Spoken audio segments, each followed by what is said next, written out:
సెలబ్రిటీలు social media ఖాతాలను hack అవ్వడం పరిపాటే. భద్రత పరంగా ఎలాంటి చర్యలు తీసుకున్నా సెలబ్రిటీల అకౌంట్లు మాత్రం హ్యాక్ అవుతూనే ఉంటాయి. స్టార్ హీరో నుంచి సామాన్యుడి ఖాతా వరకు కూడా ఎవరిని విడిచిపెట్టడం లేదు హ్యాకింగ్ దొంగలు. టెక్నాలజీ అందిపుచ్చుకొని మార్కెట్లో హ్యాకింగ్ దొంగలు అంతకంతకు రెట్టింపు అవుతూనే వస్తున్నారు. ఏ మాత్రం అజాగ్రత్త వ్యవహరించినా జేబులు గుల్ల అవ్వడం కూడా అంతే వేగంగా జరుగుతుంది. తాజాగా lady super star Nayanthara X ఖాతా హ్యాక్ అయినట్టు తెలిసింది. ఇక తన అకౌంట్ నుంచి వచ్చే సందేశాలను కానీ ట్వీట్లకు కానీ స్పందించకండి అంటూ నయనతార ఎక్స్ వేదికగా రాసుకొచ్చింది. తన అకౌంట్ హ్యాకింగ్ పై సైబర్ పోలీసులకు కంప్లైంట్ చేశారని, త్వరలోనే మీ ముందుకు వస్తానని వెల్లడించింది. నయనతార కూడా సోషల్ మీడియాలో బాగా యాక్టివ్గా ఉంటుంది.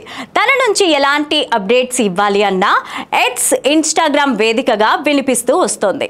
అయితే సినిమా విశేషాలున్నా ఎక్కువగా వెకేషన్లకు వెళ్ళిన ఫోటోలు వీడియోలు షేర్ చేస్తూ ఉంటుంది. సినిమాలకు సంబంధించి తన సొంత ప్రొడక్షన్ హౌస్లో చిత్రాలు తప్ప బయట చిత్రాలేవి కూడా ప్రమోట్ చేయదు. ఇక నయనతార సినిమాల విషయానికి వస్తే గతేడాది జవాన్, అన్నపురాణి సినిమాలతో మంచి విజయాలను సొంతం చేసుకుంది ఈ ముద్దుగుమ్మ. ప్రస్తుతం టాక్సీ సినిమాతో పాటు తని ఒరువన్ పార్ట్ 2, మున్నర్ గట్టి 1960, డియర్ స్టూడెంట్స్ అనే సినిమాలు చేస్తోంది.